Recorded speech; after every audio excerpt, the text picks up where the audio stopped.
Why would we know? Penn Jillette.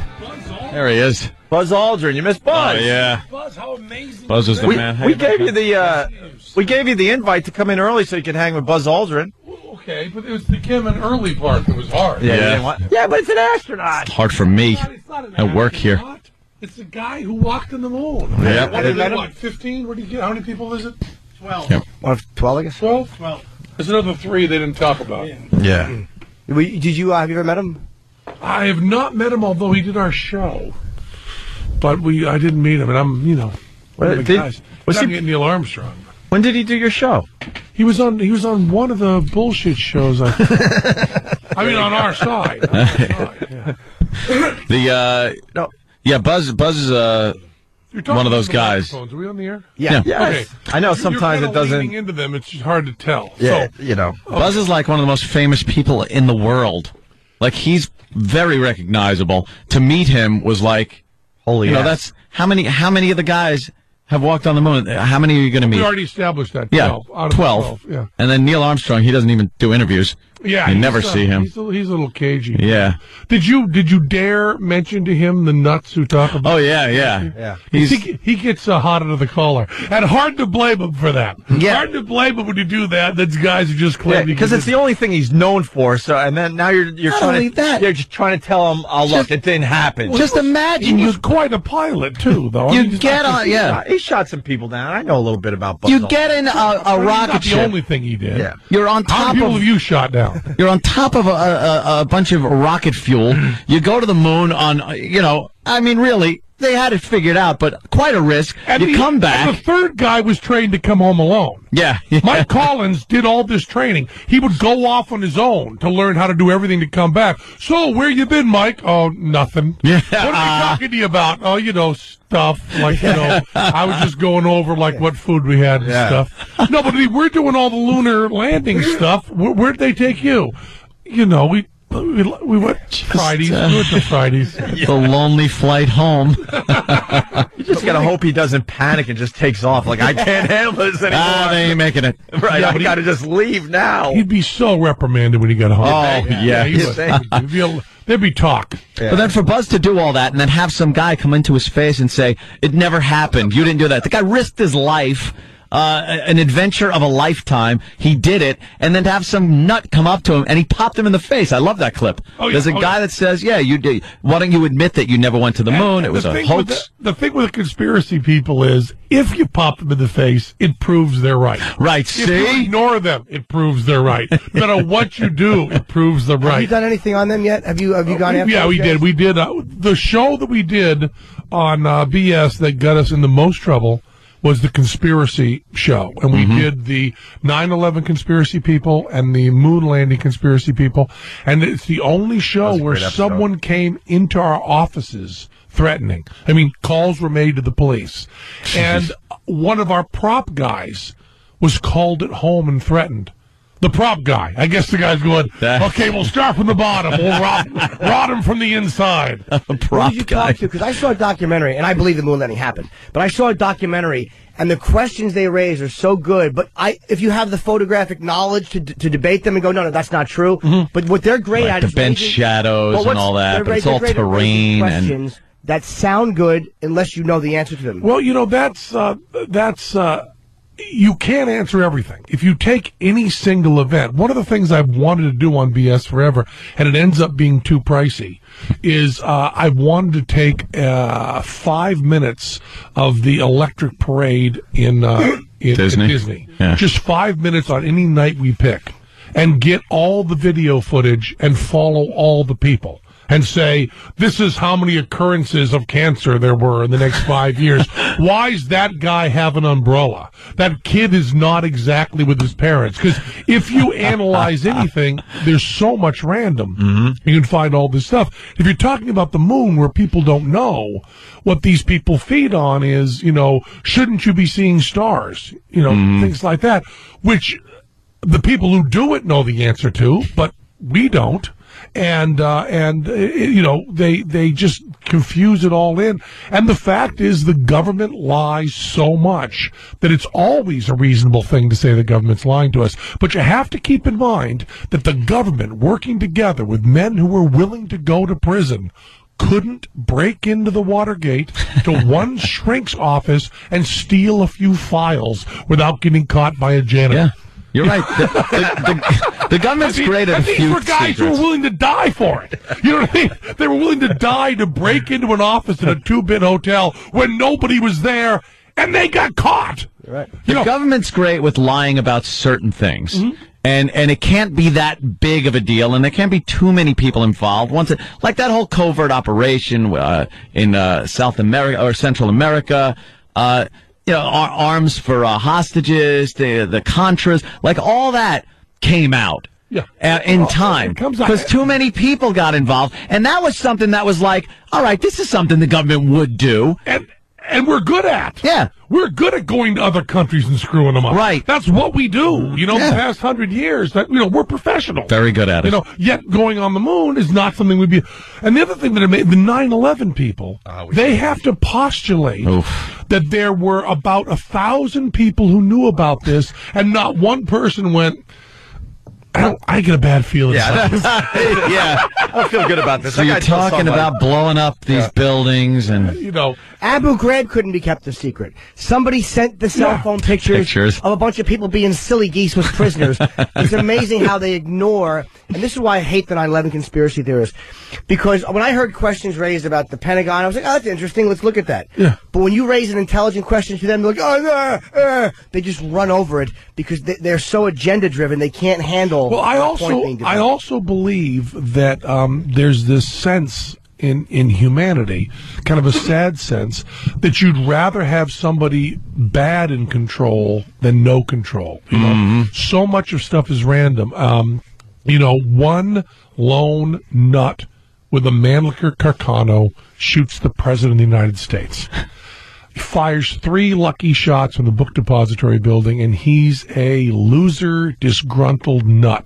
That's not the way you want history to go. If you're watching a movie, that would suck. It would be a bad movie. You're right. Yeah. Oh, so the whole thing's driving along, everything's going great, he's the hope for the future, a nut pops him. Yeah. That's what happened. Yeah. And what I was talking to this 9/11 nut who got snuck backstage with me. He came backstage as a friend of a friend and started going, and you did a BS on this and blah, blah, blah. And he was like in my face backstage. And it was just horrible. And his position was, I will not accept that this was just random. He wanted there to be this comfortable conspiracy. Because if you're living in a government where there's a fully run, competent conspiracy, then there's a certain kind of safety in that, something to... They're in control. Whereas if they're not in control, which they're clearly not, and have no idea what they're doing, that's a little more... And a bunch of fanatics were able to grab some planes and crash them into buildings. That's frightening because we always had this thought that the Pentagon had rockets on the roof and there was no way they could even get into the airspace without some secret lasers coming down. And then you find out, no, it was pretty easy when it comes down to it. Pretty easy when no one was thinking about it. Yeah. And we know the amount of time it took for Americans to learn. It took till the third plane. Which they took the guys out. But everybody had been taught, before 9/11, if the 4 of us, were on an airplane that started getting hijacked, we saw the footage, we know what to do. You sit down and shut up. Cooperate completely, you shut up. You end up in Cuba or somewhere, you fly home and wave to the cameras, and you have a story. You get a good vacation out of it. That was the way it had always been. And the pilots were trained to come out and negotiate. Sure. Always trained to That's what I said. The weapons they used weren't just box cutters, it was hope. Because people have this hope that it's going to be like an old hijacking. Or standard operating procedure. Right. And then by the third plane, they got a cell phone call that said, that's not the way it's going, and they took them out like nothing. Yeah. It was just, everybody dies, but they solved that problem. Right. And now, if someone tried to take over a plane, all hell would break loose. The 4 of us would take out 8 terrorists. You can't drink too much without 20 friggin' guys from football teams jumping on you and killing you. You can't breathe. Well, he stopped breathing. I don't know what happened. But also, I'm such a nut for freedom that I just think make them do the profiling. Let everybody carry anything they want in the airplane, so the terrorists are looking and going, okay, that guy's got a Vietnam vet cap. He's got a Vietnam vet cap. You take him out. The old lady might be packing because she might have gotten raped when she was younger. We better shoot her. That guy could be gay, could be a jock, could be a paranoid schizophrenic. I can't tell. Yeah. But I've solved everything with my business idea, and you guys got money. You should invest. I want to do Bacon and a Kiss Airlines.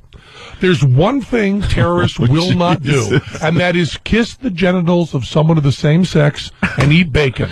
There is no religion. So you just, when you go on the airplane, no search, no nothing, a guy standing there, his pants are unzipped, no sexual act, just and then have a piece of bacon and go on. It means absolutely you're going to hell. No terrorist can go on. Bacon and a Kiss airline. And if you're like some sort of freak homophobe or some sort of ethical vegetarian, then you go in line for an hour. But, you know, guys that are regular, the guy who gets his genital kissed, you know, he'll do it for free. This costs no money. You know, I would volunteer for that. You just stand there, you know, you're unzipped, come on up.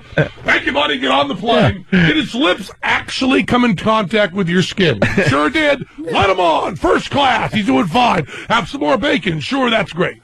You know, and that's all you've got to do. Prove to us that you are not a religious fanatic. And Bacon and a Kiss do that bang right away. And it even is easier for these two. You know, look at the ankles of this woman. Okay, get on the plane. But I like Bacon and a Kiss. I like Bacon and a Kiss. It also rules out other people I don't want to fly with. If you won't give a gentle grandmotherly kiss to a stranger's penis and have a piece of bacon, I don't want to hang with you. I don't want to be in a fuselage going across the country with you. I have other people I can hang with. Hey, Bacon and a Kiss. How much could it cost us? That's a great idea. Cheap. Jimmy and I saw the first 2 episodes of the new season of Bull S. Good. Love it. Thanks. You do the first one is on NASA. Well, no, I can give him a little bit more. The first one's on the war on porn. Oh, the second one was NASA. Oh, we only got 2. We got Green and NASA. Oh, yeah. Well, those you got middle ones then. Middle ones. Okay. All I'm quibbling with you on is the first 2. Yeah, that's all good. You know, I get a nut. I'm not like that. What can you tell us about the NASA one that we saw? You know, NASA was one that was really important to us because a lot of people would come to us. I mean, really on the street and say, you guys always attack stuff that, you know, you don't believe in and you're not close to and da-da-da-da-da. And, you know, when I heard Buzz Aldrin was in here, I mean, my heart just sang. You're a big space guy. Big space guy. A lot of people know that. Yeah. And so we wanted to just show that we could take it as well as dish it out, do one on NASA. And it's kind of fun because when you do something on chiropractors and you do something on PETA, you pretty much go hog wild. And everybody you have on screen is an asshole. And it's just really easy. But NASA, the people we had on screen were heroes, you know, and doing wonderful things. So our points were just NASA's not quite as focused as it has been. NASA should have more goals, and maybe at this point, NASA should be done privately. It came up this morning, but you taught me from the show that the space shuttles are going out of service in 2010, and we don't have a new craft until 2015. Right. How did that get done? Buzz talked about that. Because the government can run perfect conspiracies. It's just amazing that they didn't have a plan. Like, okay, with the last shuttle mission, and then we're going to debut the new one 6 months later or whatever. I don't mean to he said the same thing, but I heard it on your show first. Yeah, Buzz was pretty much saying that they're not focused. There wasn't any focus on there. They're not as flexible as they used to be. NASA improvising things like you'd say, okay, the shuttle's going to be out of commission. Let's bring in this Air Force rocket and still go up to the space station, bring materials, men, things that we want to do, and get a launching pad for the next mission to the moon or perhaps Mars, instead of just saying, no, we're cutting it off. We're not doing anything until 5 years. It's that bureaucracy stuff, and it's really sad that we haven't gone back to the moon, you know? It is, and you're right. The bureaucracy has taken over NASA like it was any other government program, and it used to kind of be that rebellious program that they would get their money. They'd have to fight tooth and nail for funding, and when they'd get it, they'd be able to squeeze every bit of knowledge out of these geniuses they got working there and improvise and go to the moon. It was amazing. In 10 years. I want us to go back to the moon because it would be like remaking a classic movie. Can you imagine how much cooler it would be to check this out? Oh, the video would be amazing looking. You would be checking it out on your cell phone, the digital technology, the CGI. Cameras they got now. You can the blame. cameras, right. Can you imagine how amazing that would look? Yeah. You'd be seeing it live, on your phone. But the person we can blame for not going back to the moon is Neil Armstrong.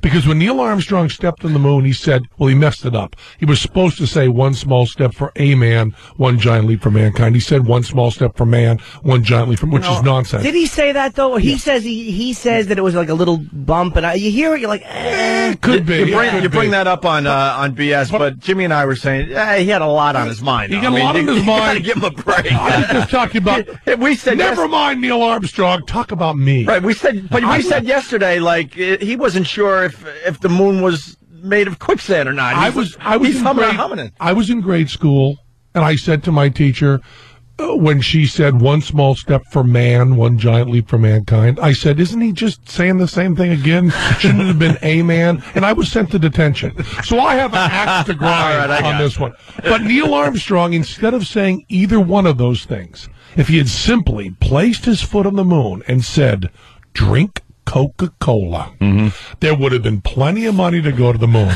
We'd still be going up there. There'd be bottle sculptures of Coke. There'd be all that kind of stuff. People would be saying, okay, now it'd be like one small step for man, Red Bull. They could support all all the missions. Why doesn't a corporate sponsor get well, that's what they're starting to do. NASA they're starting to do privatize. Say, look, privatize. Yeah, privatize. On the side of the spacecraft, O&A. Hey, would you pay to go on Branson's one of his trips? I did go weightless. I guess you saw the footage. We didn't need to see you nude there, Penn. Well, take a ride in what they call the vomit comet. And the vomit what is that called with the they Provost. They do the Provost. Yeah, thank you, sure. And you're weightless. And I went on with Billy Gibbons as ZZ Top. And the great thing was that the fighter pilots that went up with us started vomiting earlier, and Billy and I were doing fine, and they were going, how come you guys are okay? And I go, we played Cleveland. We've toured for a while. But Billy took up a really nice Les Paul guitar and an amp and was playing it weightless in space. And you know the movie Barbarella? Sure. Mm-hmm. Okay. Well, I love the opening of Barbarella with Jane Fonda doing that. So I told the astronauts I was up with, I'm going to do the beginning of Barbarella. So I did Barbarella, I did the full Jane Fonda strip and sang the whole song. And the astronauts, the culture they're from is not 6'7" guy, 280 pounds, and stripped naked with long hair, singing Barbarella from the 60s. And then I had this event happen where my father had died just a year before, and he had given me a belt with a silver dollar in it, and I was wearing that belt. When I stripped with Barbarella, the coin came out of the belt. And in my mind, I thought, I'm in space, this coin will be gone forever. And I'm reaching for it. Now, when you're doing the parabolas in the Vomit Comet, you go from 0G to 2G. What a parabola? Up and down, just like that. Yeah, you don't get something for nothing, so you got to get twice the amount of G's. And it's horrible. When you're going up. 2 G's. To get no G's when you're going over the top of the arch, the arc that you're doing. When you weigh 560... and you can't move your arms and your whole heart, and it goes with you. There's elation when you're weightless, and there is depression when you're 2G. So when you go from weightless to 2G, they say, we're going to 2G, and you sit in position and get comfortable so you don't move, and you just stay there, and you go through the 2G, and then they say, we're going weightless again. But my dad's silver dollar was going, and I didn't understand for some reason that the fuselage is sealed. It's not going anywhere. So I'm reaching for it, and they're going, we're going to go to 2G, we're going to go to 2G, and I just about get it, and we go to 2G, and I slam down at 2G naked with this coin in my hand, and everybody else is sitting comfortably. They've strapped in and gotten themselves ready, and I'm rolling around going, trying to lift myself up. This beached whale, 540 pounds, clutching this coin with his hair in his face, naked in front of astronauts, and then they go 0G, and I go back up, and I start vomiting oh, God. into my hair, with an astronaut holding a video camera. So you have this humiliation. First of all, to be naked in front of astronauts, I just want to tell you, is a difficult thing. You know what I mean? You have to kind of psych yourself up. They don't have a sense of humor. I said to my girlfriend, I'm going to strip naked, and she said, in front of fighter pilots? And I go, well, what are they going to do, beat me up? And she said, maybe. And I said, well, I want to do this Barbarella thing. And she said, why? And I said, because it's there. And so then it all comes back to me that I'm now vomiting naked into my hair. And most Air Force guys could not vomit into their hair without turning their head. I can vomit into my hair with very little work. Of course. It's very long. And it was this incredibly humiliating experience with Billy going, he's throwing up into his hair, guys. How high up? Like, when I always wondered how that worked. Like, how high up are you? And, like, how long do you have to be in 2G, and how long do you actually get to be weightless for? You do about 35 to 40 seconds each. And when they do, lately they've been doing flights for rich people, and they do, I think, 7 parabolas. We did 30. 30. Oh my God. So we got 30. 15 minutes of weightless and 15 minutes of 2G alternating. And it's amazing. The thing that they told me beforehand that I didn't believe is that once you've experienced 0G, you know what it's like and you can dream 0G. And I was flying home on the airplane back, just grabbed a Southwest flight because we'd gone on to Texas. And I was exhausted. You're still naked? Because of that. Yeah, they were understanding about it. It was Bacon and a Kiss Airlines, so it worked out okay for me. And I'm on there, and it's this really weird feeling because the plane, I'm sleeping, I'm exhausted, and the plane hits this air pocket. It just goes. So for like 2 seconds, like at the top of a hill, we're like weightless, and I'm sound asleep, and I just unfastened my safety belt and just pushed. Against the, I was all ready to go up again and float around the ready to rock. And all of a sudden, oh yeah, I'm on. What's the altitude when you're doing those parabolas? I don't know. You go straight up and straight down, so as fast as you can go for that long. You're pretty much falling relative to the plane. Yeah. So you get the feeling of weightlessness because you're relative to the plane. You're falling at the same speed of the plane. Yeah. So, and then once you got to go back up, that's when you get the heavy G's because they got to. Who the hell is piloting that? Exactly. Who the hell is able to pilot that plane? Well, when I did it, it wasn't, shall we say, 100% sanctioned. The pilots that did it wrote on the manifest that Billy Gibbons and Penn Jillette were there to test the equipment. Okay, great. Because that's a list you need. Listen, with that, we got to take a break. Penn Jillette in studio. Of course, the new season of Bull S on Showtime. When is it on? Because I do the on-demand thing. Thursday nights at 10. Okay, when we get back, we got to talk about the Green episode. That was great. Oh, was that funny? We couldn't help ourselves. We played some of the audio of the therapist, the eco-therapist. Oh, yeah, well, so we want to get a little more from you. Buffoon. What a kook. And the river rocks that were from her gravel drive. The whole thing we want to get into. And also your thoughts on the Chris Angel thing, because they got footage of him kind of messing up his little trick. Oh, did they? Fox 5 over there where the stunt was done pretty much got video of him coming out of the building next door. Yeah. Yeah, we'll get into it after the break. It's Opie and Anthony. More with Penn Jillette.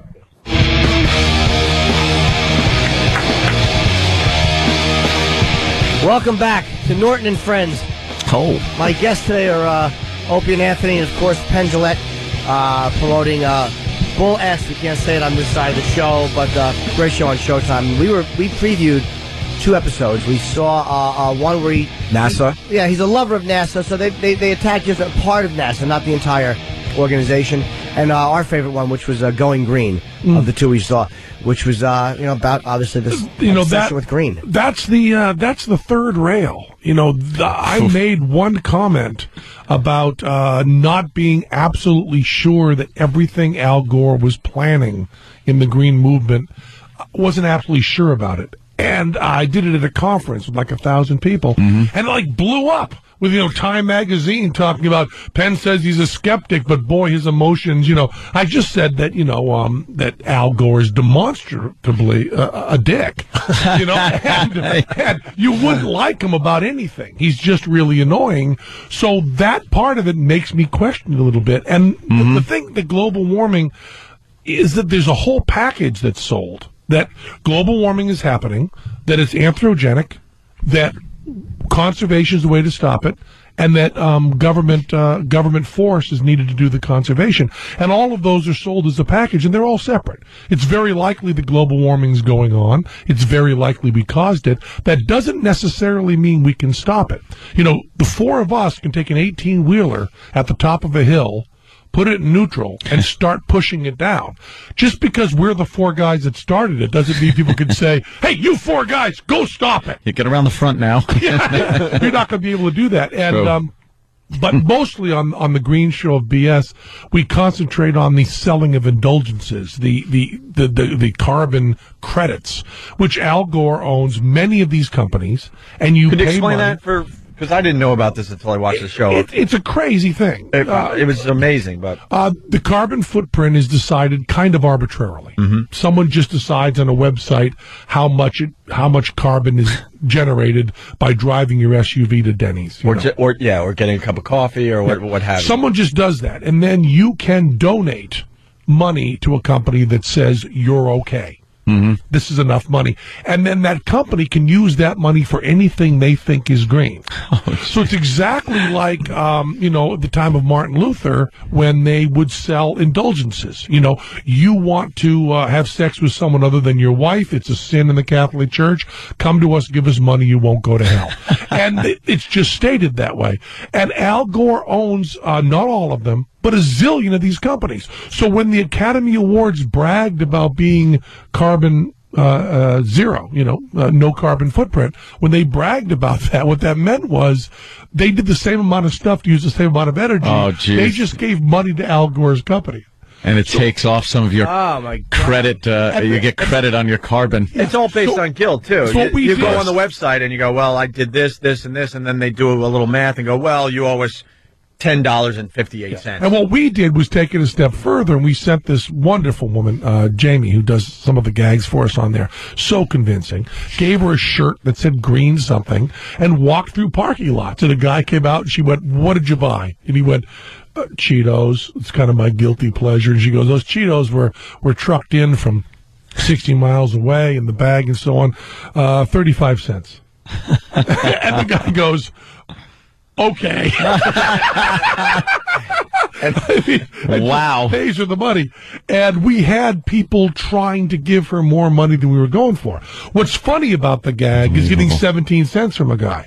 But we had women going, no, let me give you $20 because I commute and I'm doing a lot of stuff wrong. And what bothers me about the whole green movement is we live wonderful lives. We are healthy. We're happy. We have food. A lot of people in the world don't. We should be really happy about that, and then if there's problems, try to deal with it without hating ourselves. Mm-hmm. That's all I ask. Okay, so guilty. The exact same things that we're doing, just don't keep saying we're awful and we're ruining the earth, because the earth has no value without us. All that matters is people. Thank you. And there's this human hating thing that seems to me exactly the same as like original sin and so on. Yeah. The idea that you can walk down the street, look at other people and go like, oh yeah, they look like they're having a good time. Me too. How you doing? Let's have an orange juice. Is considered to be just horrible. Either you have original sin and, you're being punished for Adam and Eve, or you have Mohammed who says you have to follow all these rules that you didn't and you're being punished. And then if you get over all that, you then have the green movement saying you're ruining the earth with, the car you're driving and the cheeseburger you're We having. are the earth. Shut up. No, absolutely. We're like, I was saying that the other day. I love that statement. The earth has no value without us. Yeah, what is it? Hey, a rock. We played Nothing on it. We played the intro to the Green Show yesterday. I won't, maybe there's a bunch of people probably that didn't hear that yesterday, but it was a brilliant way to start it. Oh yeah. I'm not going to blow up the spot 2 days in a row. We did blow it up yesterday. I got to be honest with you. And the other thing we did was play the audio of the ecotherapist. We love this woman. She's fantastic. We can't wait to get her on the show. Anytime you get these quacks on there that bilk people out of money, through guilt or stupidity. I love it. I cannot get enough of watching these people psychobabble. I said this last time I was on, and I'm afraid I'll say it every time. We don't do any Michael Moore or Borat stuff. They know the show they're coming on. They know the side we're taking. So not only are these people nuts, but they're nuts who believe strongly enough in what they're saying that you come to them and say, here's a DVD of these two guys, Penn and Teller. Here's what they did to creationists. They're going to do the same thing to you. Do you want to go on the show? And they go, yeah. Because I'm going to be the one that proves my point here. Exactly. I'll show these two. One of my favorite things you do is the show a video of the group, and you literally are yelling the way somebody would yell at the television. Yeah. It's like watching a guy watch it on TV, and you're like, they're not river rocks. You're just so irritated. Penn just screams, they're rocks from your gravel driveway. Can you give us a little more on that lady and that group? Because that was so fascinating. Well, first of all, the home offices of BS are in Sedona, New Mexico. You know, the one thing we've learned over 6 years of doing the show BS is if you want nuts, go to Sedona. We've also learned that if you put an ad up on Craigslist, you'll get people who'll do anything. Well, last season we put an ad up that said, we need someone $500 to get a high colonic on TV and let us film it. We had to choose from people. That's a great idea for getting people, yeah. Sounds like our radio show. It wasn't like one guy came through. It was like, okay, which guy do we want? Yeah. Oh, he seems pretty. You'll audition. We're going to have a nut who is a quack put 40 gallons of liquid up your ass. We're going to film it and everything that comes out. You okay with that? Sure. Okay, well, let's talk a little bit about your background. It's just amazing. But the woman doing what bothered me was, and sometimes, the charge that's leveled against us is that we pick the worst moments of everybody. Mm-hmm. And I think it's rare that we pick the worst moments. I mean, the woman in Sedona with the eco guilt, there was stuff with people pouring out their hearts that we didn't want to use. It just give it to us. You couldn't laugh. What's wrong with you? You couldn't laugh afterwards. Oh yes, really? Yeah, give it to us. Give it to us. No, we'd laugh. Give it to our show. Come on, we kind of got a relationship now. Okay, I'm curious. Email it to us. Of all the you've done a lot of shows, you've debunked a lot of things. Of all the people you've talked to, some are well intentioned, some are just scum. Who's the one? Can you think of one that you really wanted to strangle the most, like the biggest, the one that just got to you the most? I think it was some footage that once again we couldn't show. There was a chiropractor. There were several chiropractors who worked on babies. Oof. And they were doing this stuff that has no medical significance at all, and they were just bending these kids and trying to crack them, and they were like 3 weeks old.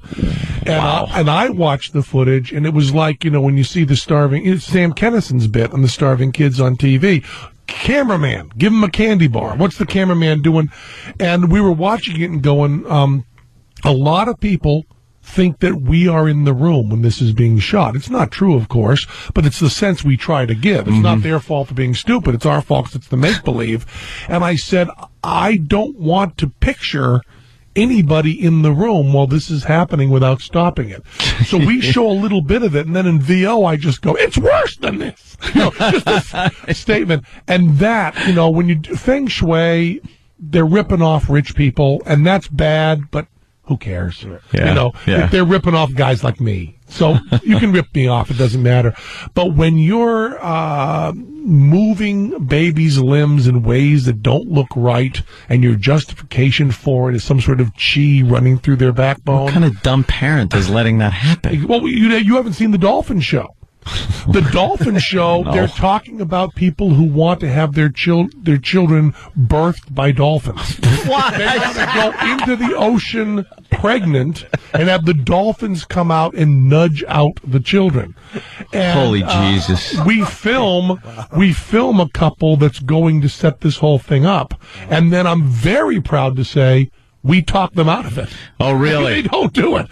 We drew the line there. We filmed this whole thing. This is really, really fun. Then we took them aside and said, don't do it. You're crazy. It's a wild animal. They were going to go into it. And also, who says that the open ocean that only dolphins are invited? Yeah. I mean, where is that deal? Because there are animals in the ocean that have been known to crash gatherings. Oh, yes. Where you didn't plan to have them. You know how tasty a newborn would be to a shark or something? Oh, one bite. And they also talk about how much danger a little blood in the water is. Yeah. There's a birthing. Wow. Have you been around a birth? That's like what I mean? Brody throwing out chum over the... Oof. Yeah, exactly. We're going to need a bigger birth channel. Let's drink to your placenta. Wow. People will believe and do anything. There are people out there that will pay good money to just be swindled. Yeah. Like they're not thinking. No one thinks. I honestly wonder who falls for any Nigerian scam by email anymore. Like, why do they still do that? And why aren't these people just walk up to their house and shoot them in the head and just leave them? Not the Nigerians, the people that have fallen for this. I know a little bit about this. If you go to the web and search for Dean Cameron, okay? Dean Cameron, who was in Summer School. Remember the movie Summer School? Oh, yeah, okay. Fabulously funny actor. He was Chainsaw. Dino, good friend of mine, get these Nigerian spam scams and decided just on a whim to write back. And what he wrote back was gut and eat toast. That was the sentence. And he got one of these guys on a hook and wrote to him back and forth for 2 years. Oh, wow. Claiming to be a rich, gay Florida man who had all the money to give and was just having trouble getting it together. So he got the letters mixed up on the delivery service and ended up sending it to the hockey league. All stuff like that. And he has phone calls where he's talking to the Nigerian going, my attorney, Perry Mason, is in L.A. I talked to him and Ironside, and the guy's writing down the numbers, and he makes him talk to his cat like Mr. Nibbles, and goes to Nigeria to say hi to my cat. And he recorded all this and has it all, and does a two-man show. He has a friend of his who plays the Nigerian, and they read the actual transcripts and show slides, and it's called Nigerian Spam Scam. And it's Spam Scam, and it just played up in Reno, and it plays around. If you ever get a chance, it is scream out loud funny as they just stand there reading this stuff going by. That's actually what was transpiring between talks the two. About his houseboy Quan and the horrible smells in the bathroom. And will this be helped by the money I get? And your poor family. And then the funniest one to me, and I guess there's no reason to tell this on the radio, but the guy sends a picture of his mother who's captive. That's part of the gag. Right? Captive mother? Captive mother. That's part of the gag. This is like 6 months in, right? And it's this Nigerian woman standing in robes in this weird living room. And Dean writes back, hey, I've got the same couch. And the guy's writing about his mother being tortured. And he goes, where'd he get that couch? Because I've had it for a long time. I think it was in Miami I got it. Where'd she get the couch? And then he just changes entirely to, when your mother is free, is she single? So the whole thing is like trying to date the guy's mother. And people go to the show and say, it's a little racist the way you treat the guy in Nigeria. It's a little bit mean that you're lying to him and wasting his time. Yeah. Mean? Okay. Oh, well. This is the guy that's just swindling people. You play San Francisco, people say stuff. The do-gooders. Relevant city. Hey, we're running out of time with Penn Jillette, but there's more than one on the instant feedback saying, please ask Penn about magic in China. Oh, magic in China? They said it would be radio gold. I don't really... I don't know which one they're talking about. We went to China and did a series that was called Magical Mystery Tour or something, and should have been called Penn Will Never Leave the Country Again. There's no amount of money. We went to do a series of specials seeing magic that wasn't done for tourists, but magic done for real people, which put us 200 clicks out of Beijing in a place called Wuchao. which was just complete and utter hell. And they had never seen a white person before, and they thought I was Michael Jordan. Because they had heard there was a tall American named Michael Jordan, and that was it. And then India, we were in New Delhi is worse than any place you've ever been to. Delhi is the bad ghetto of New Delhi. Oh, Jesus. And Shadipur is where the untouchables that aren't allowed in Delhi live. That's where we were. Because magicians, and rightly so, are the lowest caste. So we were in a place where there were open sewers that you know, worse than the toilets at Circus Vargas, that they were washing their dishes in. Oh, wow. I was so covered with flies, they couldn't get a shot of me. They'd brush off my face, I'd bring my hands down, and they'd say, we got about 40 flies on your face during this shot. And I'm trying to say funny stuff. And nightmares that never get out of your head again. Now, people talk about, you know, India and how beautiful and spiritual it is. They're going to rich people places in India that are made for American tourists. We got the insane, crazy idea to go to the places where the people that are the least fortunate live. And we were only there for a few weeks doing this. And the specials You were in India, in that awful place for a few weeks? Yeah, well, we went back to New Delhi to a hotel, and the nutty thing is we couldn't bring the people we were interviewing into the hotel. We wanted to let's do some of the interviews in the hotel so I'm not eating flies that have fed on human feces. I just rather not, and there are monkeys that are jumping on your leg and biting you, and you're turning to tell her and going, are there any of these that aren't, simian virus positive? They have simian AIDS and right, all of them. And they're biting my leg while the flies are all over my face, and while the Canadian producer's going, just think of something funny to do here. And I go, how about I put a gun in my mouth and blow my head off? We'll do a Bud Dwyer thing. Yeah. The morning radio guys will like it. I'll just kill myself in India. It'll be fine. Hey, you know that guy? Remember that guy Penn Jillette who did all that magic stuff? Blew his brains out in India. Flies and monkeys got him. We're big fans of the Bud Dwyer video. We can't get enough of it, man. You know Billy West, one of the best voice guys. You know Billy West. He did our show once or twice. That's great. Billy West came over my house. We watched the Bud Dwyer video, and Billy got obsessed with the time before he blows his brains. Oh, yeah. With the tone of voice of someone who knows they're going to do that. And then there's that moment where all of us who try desperately to help other people realize our limits. When he pulls the gun out to kill himself, and one guy in the crowd, just one guy, a guy like us goes, hey, Bud, take it easy, and walks towards him. And Bud goes, someone's going to die. And the guy goes, okay. All right, Bud. So I always see that as, what's the limit of Penn's compassion? It's right there. There it is. I like to believe if I were in the room, I would have walked towards him and said, hey, babe, it's going to be okay. The gun goes towards me, someone's going to die. Okay, I'll be out getting coffee, man. Yeah. Let me know when it's over. And Billy does, and it was making me crazy. For days I was hanging out with him, and we'd be sitting there like having a bagel, and Billy would go, and my family is very disappointed. And I go, Billy, stop it! You know, Billy, it's a tape recorder. It's just dead on. Yep. Someone's going to get hurt. And, that's what it would be. It would be of me and the you ever see the little rap video they made? Oh, it's so bad. You ever see the remix? No, I didn't. Oh, man, we got stuff. With his head, his hair is popping up and down. Going to the beat of the song. What amazed me about the Bud Dwyer video is how soon life is gone. Yep. That was done. There is no suffering. I mean, he goes from alive to dead, and it's a millisecond. And there's a dumb look on his face. Like, you always think you're going to look a certain way, but if he could have seen how stupid he looked with his mouth just kind of open and the blood leaking out. Oh, he was bleeding. Ridiculous. Up against the wall. There he goes. So that's all you're working on, isn't it? All you're working on is, if I can have a nice face on, I'll kill myself. You see Elvis in the toilet?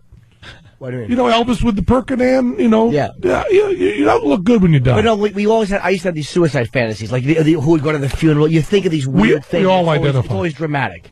You know what I mean? And it's never that. It's never like, I'm going to look like just a schlub of flesh with a dumb look on my face. And also, you picture O&A crying for 3 months straight. Yeah, everyone's sad. Now I picture half Poor the day. message board celebrating. No face looks dopier, unfortunately, poor guys, than anyone who's been beheaded. Yeah. That cut-off head just looks dumb. The eyes are half shut. That's my One's line. a little more open than the other. Never seen one. Mouth is kind of... I've yeah, never watched the actual videos of it being done, but I've seen the aftermath. My wife comes Can't watch to me all the time. My wife comes to me and goes, "Oh, that video that's going around. Did you see it?" I said, "No, I was sent a link. I didn't click it." "Oh, well, Yeah. I had to, and it's Had to. horrible. I wish I hadn't done it." I go, "I didn't do it. I have that wish. Every time one Yeah. comes around, you make the wish, and I grant it for myself." I can't watch those. I don't want to watch them. I don't think it adds to my compassion. I'll watch, I think yeah. that I'm absolutely against beheading. Yeah, no. It's like all the torture stuff that comes around. They keep doing more and more of this stuff coming out, and they should all be there. But I was against it right away, so I don't need any more proof. I'm against beheadings. Speaking of Categorically. Hold on. Speaking of beheadings, I don't know if you have to go, Penn, but did you hear what happened on the Greyhound bus? We got to do it after the break. We have to take a break, but Yeah, that's a good one. passenger decapitates a man in front of everybody on a Greyhound bus. No. You want to stick around and Yeah. hear this one out? I'll stay around for that. All right, it's Opie and Anthony. We got Penn Jillette in studio from, of course, Showtime's Bull S. And there's Bud Dwyer. And yeah, there it's just yeah. We'll continue in just a bit. Opie and Anthony. Opie and Anthony hanging with Penn Jillette from, of course, And then tell her. well, BS, Bull S Yes. on Showtime. Refuses to change the name. It would be so much easier to promote, man. Oh my God. So much more money. What a bad idea, though. Well, I'll tell you, we wanted to call the show Hokum. It was pitched as hokum because that's the word Houdini used. And that was a word that was more offensive than BS in that time. Hokum was to call someone who was a spiritualist in religion, hokum was unheard of, and Houdini got a lot of flack for it. But, after we pitched it, we said we can't call it hokum because it sounds like your great-grandparents. We need another word. And I said, the closest equivalent we have is BS, but should we do that? We finally went, what the hell, let's go all the way. But maybe had we called it hokum, we'd be making more money. Hey, you could put it on a billboard or something. At least. Yeah. Can you put it on billboards where you guys are blocking some of the letters? I mean, is that how they do that? Well, that's if Showtime wanted to actually up. Sure. Yeah, exactly. You see Know how how we that laughed works. really hard on that one? Yeah. We could all relate to that there, Ben. Actually, promotion. They do You mean billboards actually promoting all something? the time. They do billboards all the time, but instead of using BS, they use a code word. They put weeds up. Yeah. Everybody knows that means BS, Nice. so it's good. Hey, let's get to the story. A passenger decapitates a man on a Greyhound bus. This is... we haven't had one of these in a long time. This is just twisted. Listen to the eyewitness account here, too. Or not. Say a man traveling aboard this Greyhound bus repeatedly stabbed and then decapitated his seatmate, then paused to display the head to passengers who had rushed from the bus in horror. Just took a knife out and stabbed him. Started stabbing like crazy. Neither the victim nor the attacker have been identified, and the motive is unclear, but authorities have taken the 40-year-old suspect into custody. They say they arrested him after he tried to break a window on the bus and escape. It was a blood-curdling scream like that. I was just reading my book, and all of a sudden I heard it. He also said passengers who fled the bus secured the door, and the driver disabled the vehicle, preventing the attacker from getting away. They were very brave. They acted swiftly, calmly in exiting the bus, and as a result, nobody else was injured. The witness says as soon as the passengers were outside the bus, that's when the attacker showed off the victim's head and also began methodically carving up the body. A spokeswoman for Greyhound says there were 37 people aboard the bus and one driver.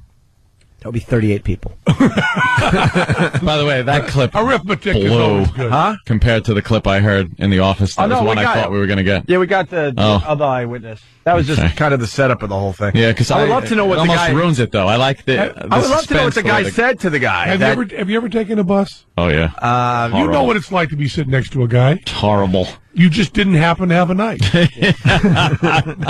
I think Believe me, if there's places to stab somebody, it's on a Greyhound bus. That's the people they stink.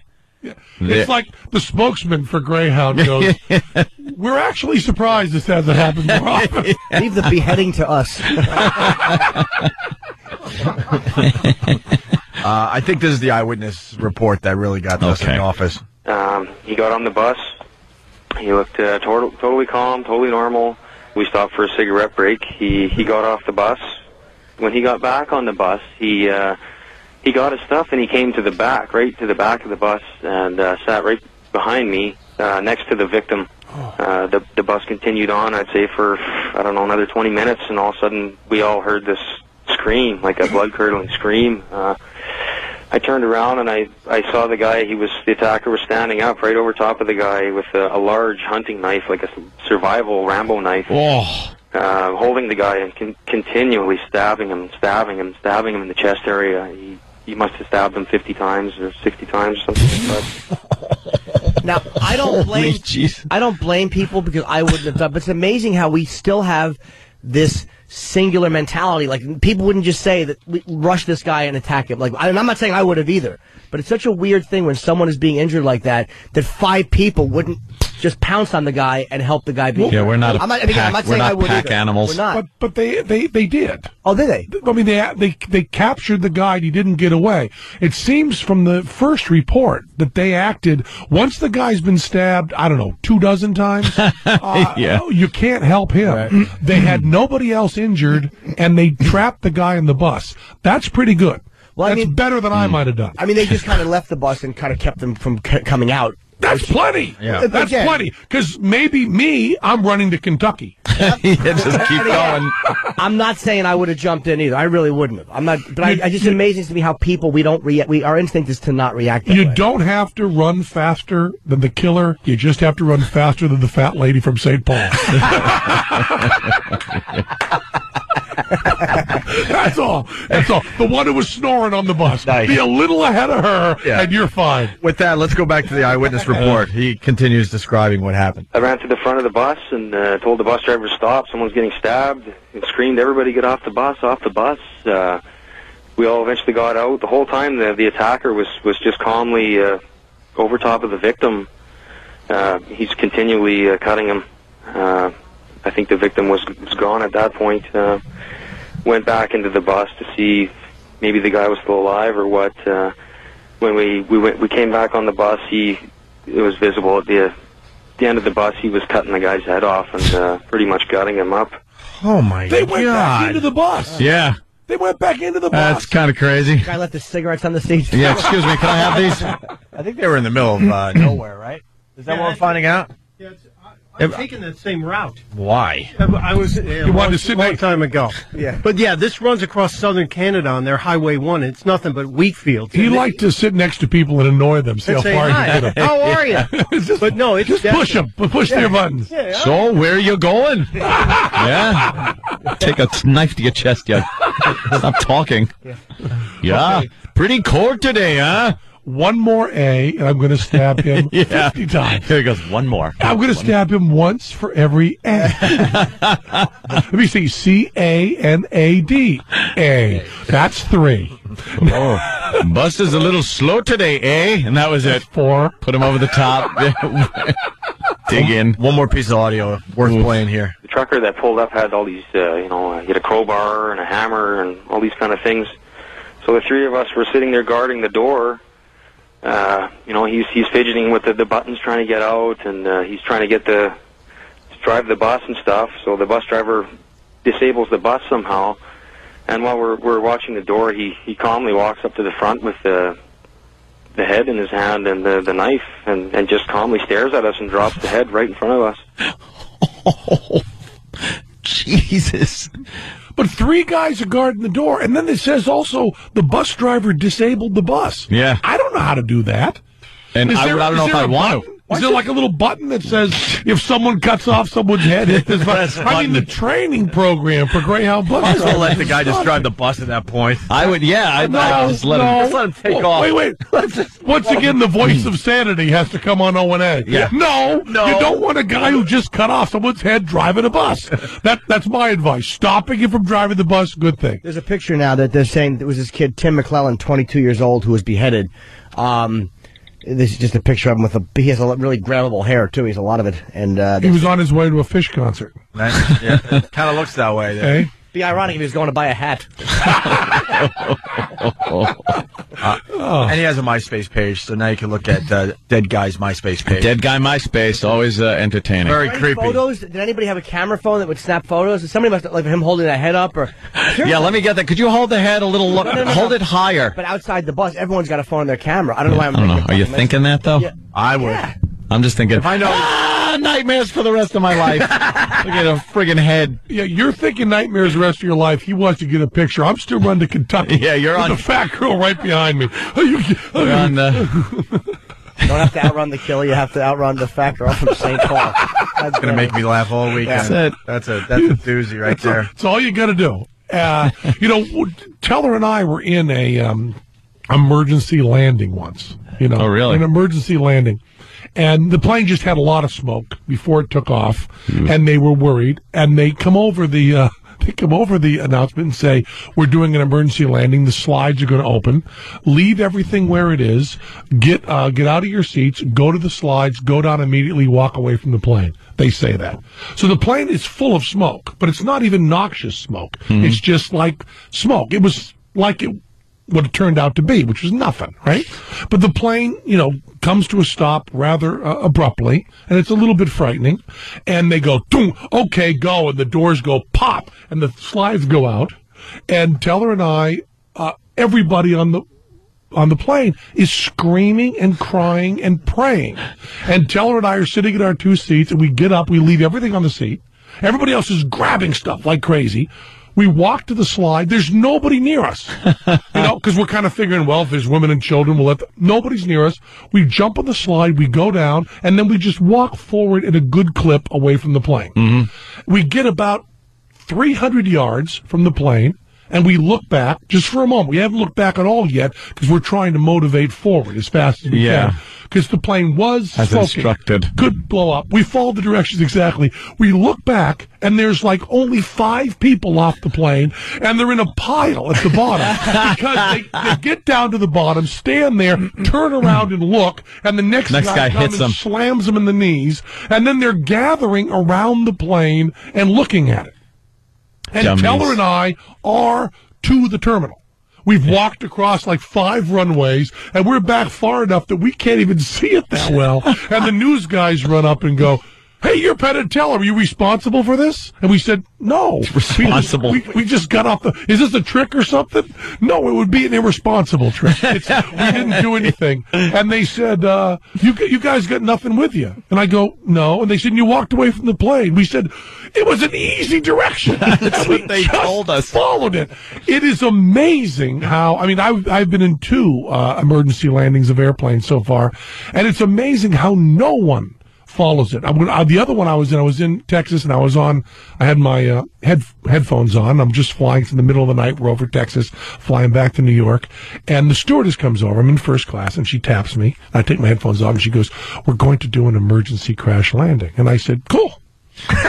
And she said, "No, I don't think you understand." I said, "I'm sorry, I was just kidding." She said, "But in 15 minutes, we're making an emergency landing at an airport." And then she starts crying. And I said, "Listen, what do we have to do?" And she said, "We have to take when we land, we have to get the slides out. We have to." I go, I've been through this. I said, "You've been through it in training. I've been through it for real. I will take the door off, and I'll be the last person off. There's not that many people. I'll just do it all." And she said, "Well, I said, she has this book in her hand on like crash landings, and she's going through a checklist." And I go, "Give it to me." And then this very, very flamboyantly gay gentleman comes up to first class and says, "I'm a flight attendant." Surprise. And I'm willing to help. I'm just a passenger on here, but I'm willing to help. And I'm also a producer for the Opie and Anthony show. Yes. And the flight attendant says to him, oh, good, you can help. This gentleman's helping." And I said, "Hi, my name's Penn." And we start looking over the stuff, and I'm saying, "You take that door, and I'll take this door." And then I turn to him and go, "By the way, this is a crash landing. It's very likely we're going to die. I'm going to have sex with you in the next 10 minutes.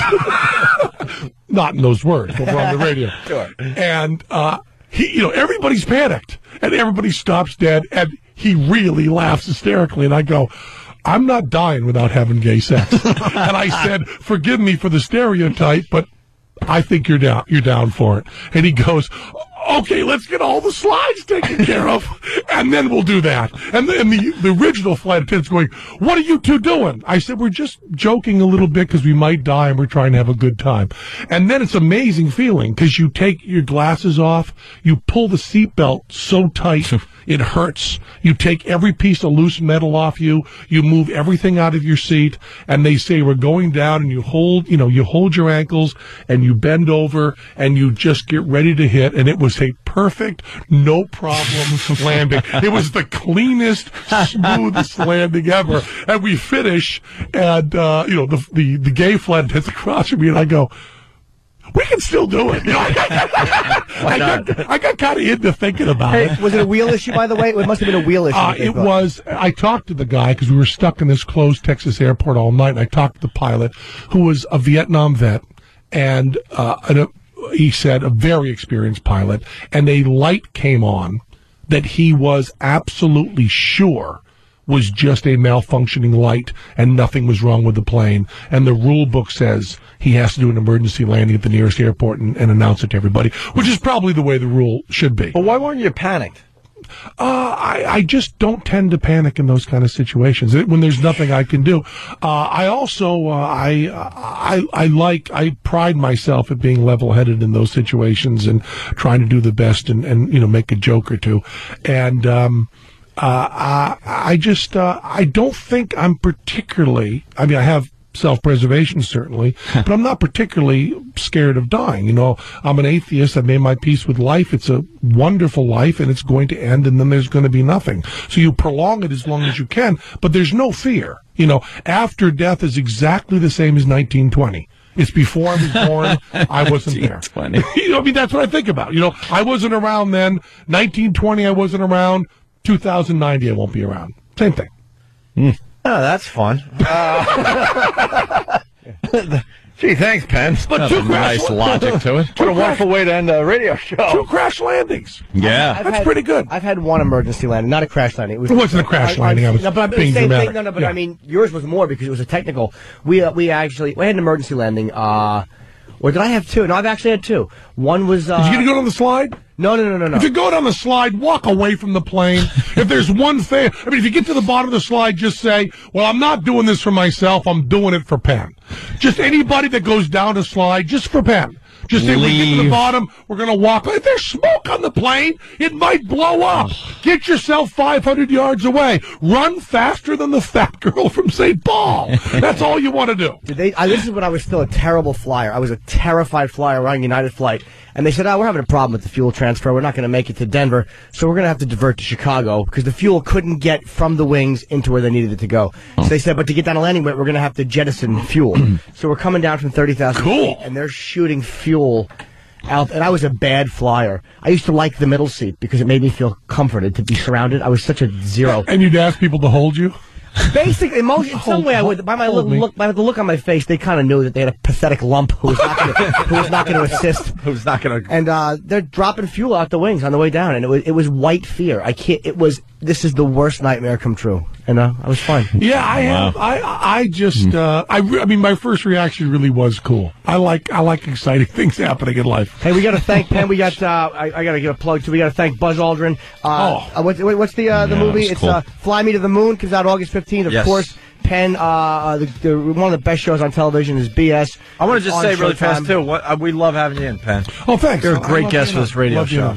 And coming up on Sirius XM, of course, I'm thrilled. We have Black Sabbath coming in. They're promoting a signing that they're doing tomorrow. It's called Black Sabbath, The Rules of Hell. Their box set, vintage vinyl, 51 Lafayette Street in Fords, New Jersey, 3 to 4 p.m. 500 is the limit. So go in there and buy it. They'll give you a wristband, and you can come back and get Ronnie, Vinny, Tony, and Geezer to sign it for you. But I can't wait to see them. Absolutely. And a Traveling Virus show. Tomorrow night. So if you want to stop in and see Sabbath, then come see us. That's what you ought to do. It's myself, Patrice O'Neill, Rich Voss, Otto and George, Bobby Kelly. Otto and George! Oh, yeah! The best act in show business. Yeah, Penn and Teller, huge Otto and George. You guys loved Otto. Oh, yeah. He's one of our acts. We got a very special guest who we guarantee you guys are going to love. Some of you may have figured out who it is. Some of you may not have. We also have Mike Birbiglia and Greg Giraldo. It's the guy that sliced the head off, isn't it? Yes. He's going to do a guest. He got him out of the bus. And we might add one more comedian. It's going to come down to the wire, and we're hoping he does the right thing because we really want him. So we hope we'll so, see. but we got a really good one. The headline, though, you can walk up and get a ticket tomorrow. Yes. You know, there'll be plenty of tickets for everybody. It's going to be a fine crowd, so. Yeah, nice day, too. Yeah, we're going to have a lot of fun. Penn Jillette, everyone. Tell her that we say hi, I guess. I will. Can't you at least bring him in and have him One of these days when he's in New York. Right now he's in Vegas. It's a little hard. All right. Bull Ass on Showtime. Yep. There you go. We're off to XM. Thursdays at 10. You guys have a great weekend.